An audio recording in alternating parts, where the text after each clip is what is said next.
Global star Ram Charan ప్రస్తుతం తన 15వ సినిమా గేమ్ చేంజర్ షూటింగ్ లో బిజీగా ఉన్నారు. ఈ మూవీ రిలీజ్ గురించి ఇంకా క్లారిటీ అయితే రాలేదు. రీసెంట్ గా రామ్ చరణ్ బుచ్చిబాబు సనా కాంబినేషన్ లో RC-16 షూటింగ్ కూడా మొదలైంది. ఇక సోమవారం హోలీ సందర్భంగా RC-17 కూడా అనౌన్స్ చేశారు. సుకుమార్ తో రామ్ చరణ్ మరోసారి చేతులు కలుపుతున్నాడు. ఈ సినిమా గురించి రాజమౌళి తనయుడు కార్తికేయ కొన్ని ఇంట్రెస్టింగ్ విషయాలు వెల్లడించాడు. రామ్ చరణ్ సుకుమార్ కాంబో 6 ఏళ్ల కిందట రంగస్థలం మూవీతో ఎలాంటి మ్యాజిక్ చేసిందో మనందరికీ తెలిసిందే. రామ్ చరణ్ కెరీర్ లోనే బిగ్గెస్ట్ హిట్ గా నిలిచింది. ఇక ఇప్పుడు వీరిద్దరి కాంబినేషన్ లో సినిమా వస్తుంది అంటే అభిమానుల్లో ఓ రేంజ్ లో అంచనాలు ఏర్పడ్డాయి.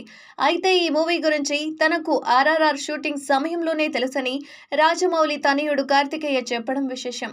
RC-17 అనౌన్స్మెంట్ వచ్చిన కాసేపటికి అతడు సోషల్ మీడియా X ద్వారా ఓ ఇంట్రెస్టింగ్ ట్వీట్ చేశాడు. ఈ సినిమా గురించి ఎక్కువ లీక్ చేయనంటూనే కార్తికేయ చెప్పిన విషయం చాలా మందిని ఆశ్చర్యానికి గురిచేసింది. ఇంతకీ ఆ ట్వీట్ లో అతడు ఏమన్నాడంటే, RRR క్లైమాక్స్ షూటింగ్ సమయంలో సుకుమార్ గారితో మూవీ చేయబోతున్నట్లు చరణ్ మాటల సందర్భంగా చెప్పాడు. అంతేకాదు మూవీ ఓపెనింగ్ లో సీక్వెన్స్ గురించి వివరించాడు.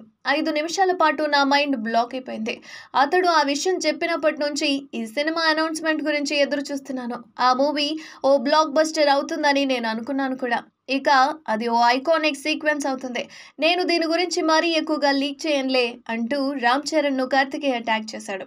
RC-17 అనౌన్స్మెంట్ రాగానే అభిమానుల్లో అంచనాలు భారీగా పెరిగిపోయాయి. ఇక ఇప్పుడు కార్తికేయ ట్వీట్ తో అవి మరింత రెట్టింపయ్యాయి. రంగస్థలం మూవీ చరణ్ కెరీర్ లో ఓ మైలురాయిగా నిలిచిపోయింది. ఇప్పుడు అతనితో మరెలాంటి మ్యాజిక్ సుకుమార్ చేస్తాడు అన్న ఆసక్తి అందరిలో నెలకొంది. చూడాలి మరి మూవీ ఏ విధంగా ఉండబోతుందో.